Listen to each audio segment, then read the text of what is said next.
All India Radio presents Morning News.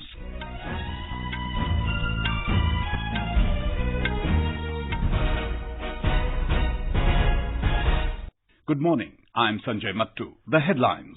Prime Minister Narendra Modi chairs meeting on Ek Bharat Shreshtha Bharat program that highlights India's diversity and strengthens national unity. Campaigning on in full swing for assembly elections in Haryana and Maharashtra, senior political leaders to hold rallies. Jammu and Kashmir government to start tele-medicine services in Srinagar to provide better healthcare facilities.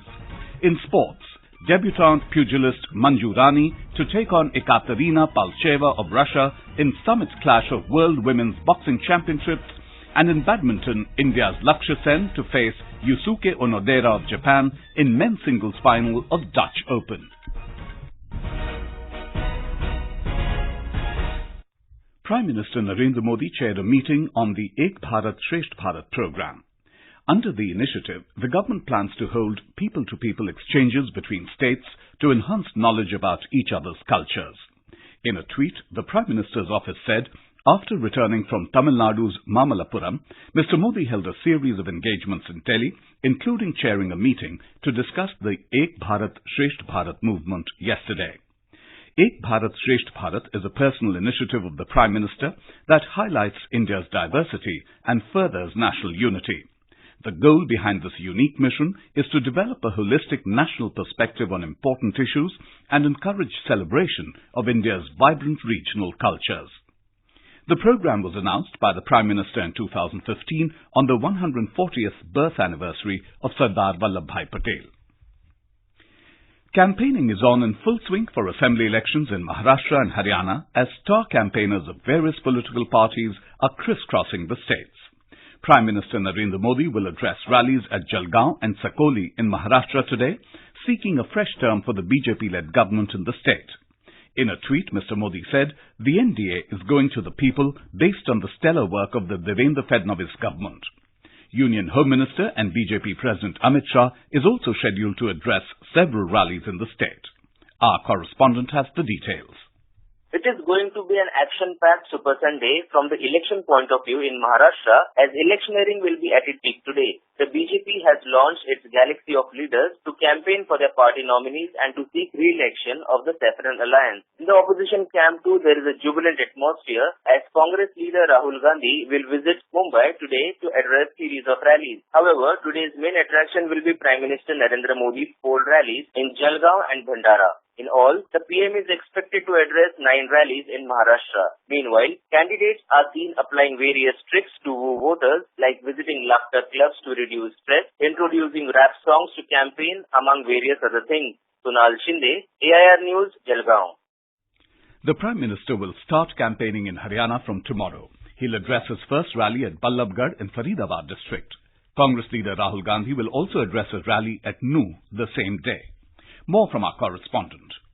In Haryana today, many luminaries of BJP will be in the field for campaigning. The working president of BJP, JP Nadda, will address a summit of intellectuals in Panchkula just after releasing the BJP's election manifesto. And Union Agriculture Minister Narendra Singh Tomar will address public rallies at Kathal, Jind and Rohtak. Rajnath Singh will today address rallies in favor of BJP candidates from Asandrai and Patadi assembly segments. He will hold rallies at Asandrai and Jakhali, while Member Parliament Hansraj Khan will address public gatherings at Sarsi Jati Kala, Bhera Bakipur, Nangal Kala, Bhalgarh and Kanwaspur villages. Ashwini Kumar Sharma, AIR News, Chandigarh.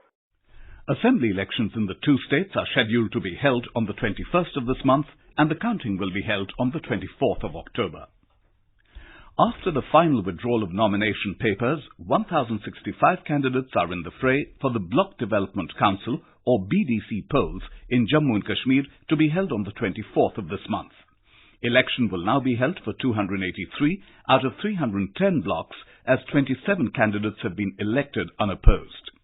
The polls are being held on a party basis. 26,629 panches and sarpanches are eligible to vote and contest for the post of BDC chairpersons. The Jammu and Kashmir government will soon start telemedicine services in Srinagar to improve medical facilities in the state capital. Under the proposed service, All medical institutions in Srinagar district will be connected with each other through satellite-based networking channels. In a statement, the state government said consultations with concerned agencies to introduce telemedicine services are currently underway. The telemedicine services are a part of the Srinagar Smart City project, one important component of which is the introduction of smart healthcare in Srinagar. The project includes upgrading of existing facilities at Sher-e-Kashmir Institute of Medical Sciences and Government Medical College Srinagar and setting up of these facilities at all other hospitals and health centres in the district and then connecting all of them together.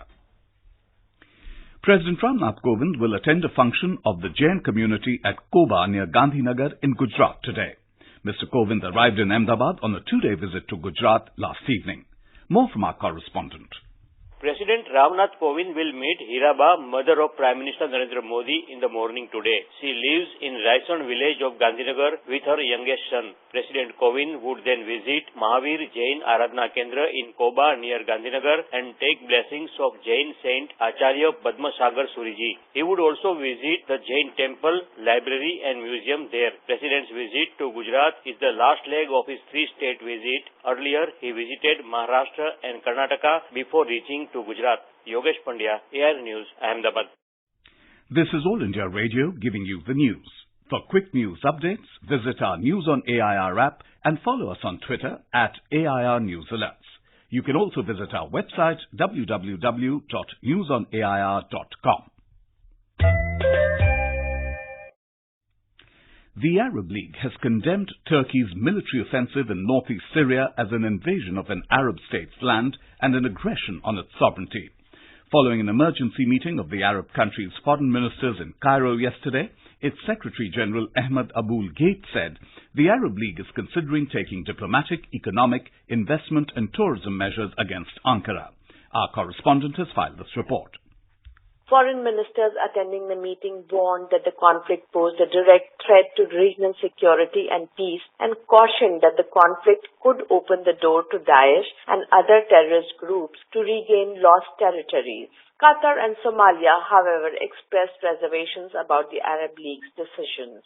The Arab League urged the United Nations Security Council to take necessary measures to stop the ongoing Turkish aggression and called for maintaining the unity and independence of Syria. Both Saudi Arabia and UAE called for finding a political solution to the problem. Kanchan Prasad, AIR News, Dubai.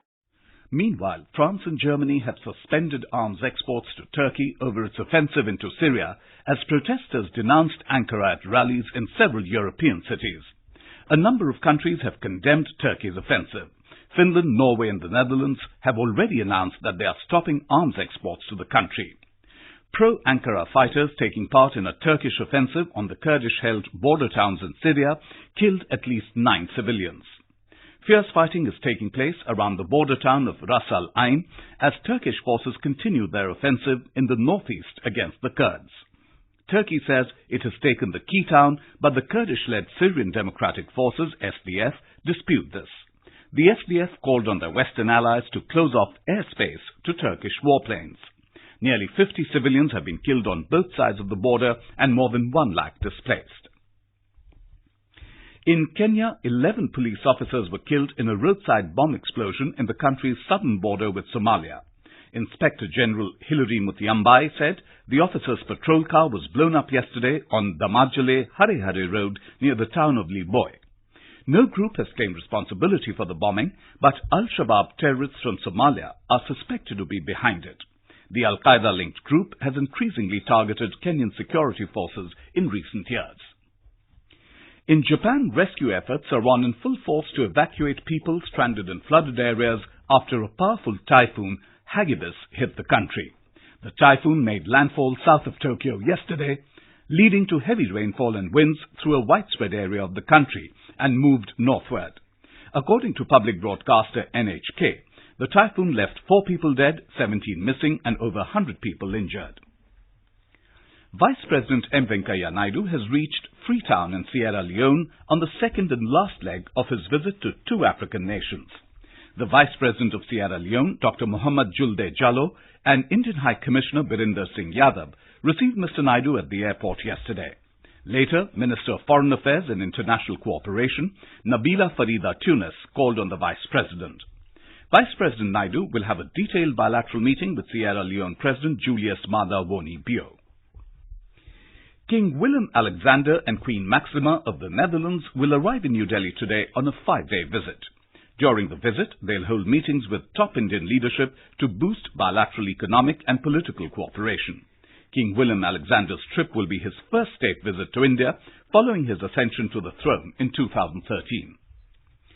Back home, India and the Asian Development Bank, ADB, have signed a $190 million loan agreement for improving road connectivity in Rajasthan. The Finance Ministry said the agreement was signed to upgrade 754 kilometers of state highways, which will benefit about 26 million people in 14 districts of Rajasthan. Prime Minister Narendra Modi has greeted the people on the occasion of Valmiki Jayanti. In a tweet, Mr. Modi said, "The great thoughts of Maharishi Valmiki are the seed element of India's historical journey on which the tradition and culture have flourished." He said, "A pillar of social justice, Maharishi Valmiki's messages will always inspire people." On to sports news now. Indian pugilist Manju Rani will take on second-seeded Ekaterina Paltceva of Russia in the summit clash of the World Women's Boxing Championships today. Sixth-seeded Rani entered the final, beating Thailand's Chutamat Raksat 4-1 in her semi-final bout of 48-kilogram category at Ulan-Ude in Russia yesterday. Debutant Rani was the lone Indian to enter the final. Six-time champion MC Mary Kom, Jamuna Boro and Lavlina Borgohain settled for bronze medals. Despite her loss, it was a stupendous campaign for 36-year-old Mary Kom. This bronze is her first world medal in the 51-kilogram category. In badminton, India's Lakshya Sen will take on Yusuke Onodera of Japan in the final of the men's singles event at the Dutch Open Super 100 tournament in the Netherlands today. The 18-year-old Indian stormed into the final after defeating Felix Bjurstedt of Sweden 21-12, 21-9 in the semi-final yesterday. In cricket, tailenders Keshav Maharaj and Vernon Philander set an example of gutsy batsmanship as South Africa fought hard against India on the third day of the second test at Pune. But the visitors could not stop the hosts from taking a massive 326-run lead. India had declared their first innings at 601 for 5. It'll be interesting to see if Indian captain Virat Kohli enforces a follow-on or gives his bowlers more rest, eyeing a series-clinching victory in the three-match rubber. And now, for a look at today's newspapers, it's over to Subhadra Ramachandran. Thank you, Sanjay. The second day of the informal summit between Prime Minister Narendra Modi and Chinese President Xi Jinping at Mamallapuram gets top billing in the papers. India-China set up trade dialogue, skirt Kashmir, plan next meeting, reports the Indian Express. All the papers take note of developments in the Kashmir Valley. The Hindustan Times reports postpaid mobile services to be restored in Valley on Monday. The Asian Age informs grenade blast at Srinagar market, 7 people injured.